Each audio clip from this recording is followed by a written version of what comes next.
Hi hello welcome to my channel Vamsi homeo clinic. வணக்கம் வணக்கம் வணக்கம் மக்களே. நான் டாக்டர் அனந்தநாயகி, ஹோமியோ டாக்டர். இன்னைக்கு நம்ம எதை பற்றி பார்க்க போகிறோம்னா டான்சிலைட்டிஸ். அதாவது டான்சிலைட்டிஸ்னால் தொண்டை சேதை.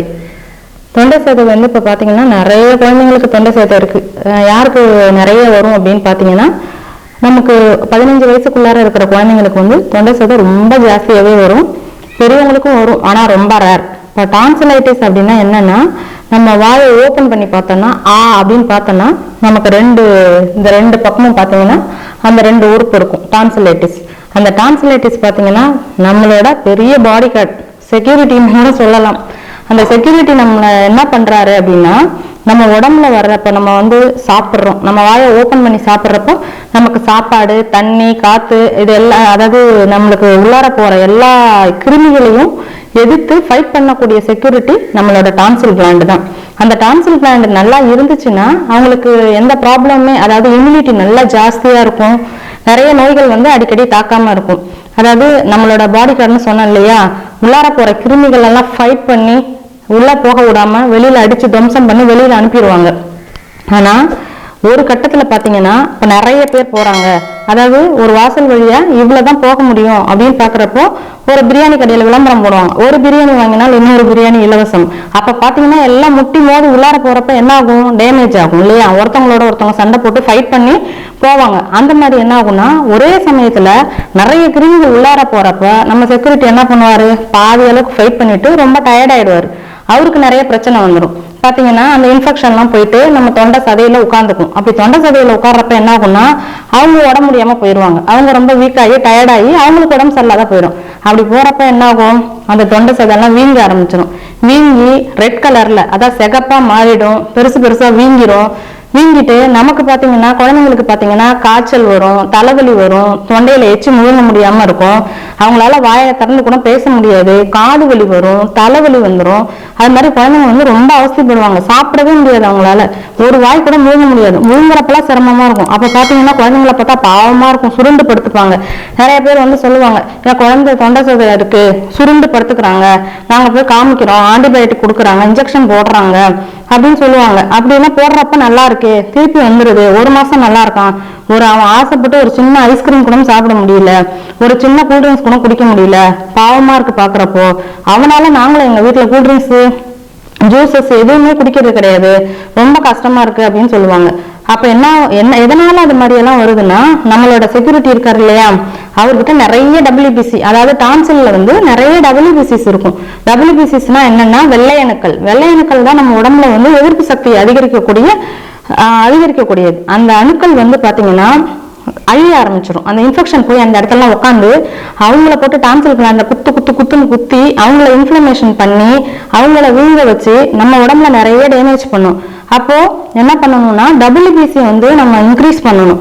அப்ப என்ன பண்ண முடியும், ஒரு அலோபதி டாக்டர்கிட்ட போறாங்க, உடனே இதை கட் பண்ணி எடுத்துருங்க சரியாயிடும், டான்சில கட் பண்ணி எடுத்துட்டா எல்லாமே முடிஞ்சிருமா. அப்போ உடம்புக்கு செக்யூரிட்டியே அவரு தான். செக்யூரிட்டியை பெர்மனண்டா நம்ம எடுத்துட்டோம்னா அப்புறம் பின்னாடி வர நோயெல்லாம் யார் பாக்குறது, அப்படியே டைரக்டா உள்ளார போறதா, டைரக்டா இன்ஃபெக்ஷன் உள்ளார போய் ஒரு ஆர்கனையும் தாக்க ஆரம்பிக்கும். அதனால அது மட்டுமே ஒரு நிரந்தர தீர்வு கிடையாது, சர்ஜரிங்கிறது மட்டும் ஒரு நிரந்தர தீர்வு கிடையாது. ஹோமியோபதியில பாத்தீங்கன்னா டான்சிலைட்டிஸ்க்கு அவ்வளோ அழகான மெடிசன்ஸ் எல்லாம் நிறையவே இருக்கு. எத்தனையோ பேர் வந்து கியூர் ஆயிருக்கிறாங்க. அதாவது அந்த இன்ஃப்ளமேஷனை குறைக்கிறது. அதுக்கும் அட்வான்ஸ்டா போறப்ப என்ன ஆகும்னா, அந்த டான்சில் கிளாண்ட்ல சீழ் வச்சிடும். சீழ் வைக்கிறப்ப பாத்தீங்கன்னா இன்னும் நிறைய ப்ராப்ளம். குழந்தை ரொம்ப சாப்பிடாம இருக்கிறது, ரொம்ப லீனா போயிடும். குழந்தைக்கு வந்து இந்த சைடுல எல்லாம் பாத்தீங்கன்னா நெறிக்கட்டிக்கும். ஏன்னா இந்த இன்ஃபெக்ஷன்ஸ் எல்லாம் அதிகமாகறப்போ இந்த சைடுல, காதுக்கு பின்னாடி எல்லாம் நெறிக்கட்டிட்டு, இந்த தொண்டை பக்கத்துல எல்லாம், இந்த சைட்ல எல்லாம், இந்த கழுத்துக்கு சைட்ல எல்லாம் நெறிக்கட்டிக்கிட்டு இருக்கும். அந்த குழந்தைய பார்த்தா பாவமா இருக்கும். அப்போ வந்து இங்க கூட்டிட்டு வருவாங்க, வந்து மேடம் நீங்க ஜீன் டைப் கொடுத்தீங்கல்ல, அதுல இருந்து குழந்தை நல்லா இருக்கு அப்படின்னு சொல்லுவாங்க, ரொம்ப சரியாயிருவாங்க. அப்ப நம்ம என்ன பண்ணணும்னா, சர்ஜரி மட்டும் நிரந்தர தீர்வா எடுத்துக்காம இதை நிறைய ஹோமியோபதி ட்ரக் மூலமா நம்ம எடுத்துக்கலாம். வாங்க இப்ப கதை சொல்லுவோம். ஒரு அம்மா வந்து என்கிட்ட ட்ரீட்மெண்ட் எடுத்துட்டு இருக்காங்க. அவங்க வந்து மேடம் எனக்கு ஒரு 10 days மெடிக்கல் சர்டிபிகேட் கொடுங்க அப்படின்னாங்க. எதுக்குப்பா மெடிக்கல் சர்டிபிகேட் அப்படின்னு கேட்டேன். என் பொண்ணுக்கு வந்து டான்சில் ஆப்ரேஷன் பண்ண போறோம், ஏமா நீ மட்டும் சேஃப்டியா மெடிசன் எடுத்துக்கணும், உன் பொண்ணுக்கு வந்து டான்சில் வந்து ஆப்ரேஷன் பண்ண போறீங்களா, ஏன் நீங்க ஹோமியோ ட்ரை பண்ணல. இல்ல மேடம் அவளுக்கு அளவுக்கு அதிகமா வந்துருச்சா, சர்ஜரி பண்ணி ஆகணுமா, இல்லைன்னா நிறைய ப்ராப்ளம் வருமா. நிறைய ப்ராப்ளம்னா என்னப்பா வரப்போகுது அப்படின்னு. அது தெரியல மேடம், நிறைய பிரச்சனை வரும்னு டாக்டர் சொல்லிட்டாரு, அதனால நீங்க மெடிக்கல் சர்டிஃபிகேட் கொடுத்தீங்கன்னா லீவ் போட்டு பாப்பாவுக்கு சர்ஜரி பண்ணலாம்னு இருக்கோம் அப்படின்னாங்க. அதை கூட்டிட்டு வாமா, ஒரு தடவை பாப்பாவுக்கு நான் ட்ரீட்மெண்ட் கொடுக்குறேன், உங்களுக்கு வந்து நீங்க 1 month மெடிசன் எடுங்க, நீங்க ட்ரீட்மெண்ட் எடுத்து பார்த்துட்டு உங்களுக்கு சரியாயிடுச்சுன்னா நீங்க விட்டுருங்க, இல்லைன்னா நீங்க சர்ஜரி பண்ணிக்கோங்க பாங்க. அந்த பாப்பாவை கூட்டிட்டு வந்தாங்க. கூட்டிட்டு வந்து சிம்டம்ஸ் சொல்லி மெடிசன் வாங்கினாங்க. பாப்பா நீங்க வந்து நிறைய தண்ணி குடி, சுடு தண்ணி குடி, ஆற வச்சு குடிப்பா, நிறைய ஜங்க் ஃபுட்ஸ் எடுத்துக்காத, அது மாதிரி நிறைய அட்வைஸ் சொல்லி நிறைய சத்துள்ள பொருட்கள்லாம் நிறைய எடுத்துக்கோ, அதாவது ஜங்க் ஃபுட்ஸ் எடுக்காத, கண்ணா பின்னான தேவையில்லாத கூல்ட்ரிங்க்ஸ் எல்லாம் குடிக்காத, அதாவது கார்பனேட்டட் ட்ரிங்க்ஸ் எல்லாம் எடுக்காத, அது மாதிரி சொல்லி அட்வைஸ் பண்ணி பாப்பாவுக்கு மெடிசன் கொடுத்தோம். அடுத்த மாசம் பாத்தீங்கன்னா மேடம் எனக்கே டிஃபரன்ஸ் தெரியுது மேடம், நான் லைட் அடிச்சு பார்த்தேன், அந்த தொண்டை சதை கரைஞ்சிருக்கிற மாதிரி தான் இருக்கு, சரிப்பா நீங்க போய் சர்ஜரி பண்ணிக்கோங்கப்பா. என்ன மேடம் ஃபுல்லா இருக்கிறப்பவே நாங்க போய் பண்ணல, இப்ப இனிமே எதுக்கு பண்ண போறோம், நல்லா சரியாயிட்டா பாப்பா அப்படின்னு. அதுதான் எதுக்குமே ஒரு சான்ஸ் கொடுக்கணும், அதாவது நம்ம ட்ரை பண்ணி பார்க்கணும். ஆனா அந்த சைட் போனா நீங்க அதெல்லாம் போய் எடுக்கக்கூடாது, அதுல எல்லாம் சரியா வராது, அது மாதிரி நிறைய டாக்டர் சொல்லுவாங்க தான், அது அவங்க பாயிண்ட் ஆஃப் வியூல சொல்லுவாங்க.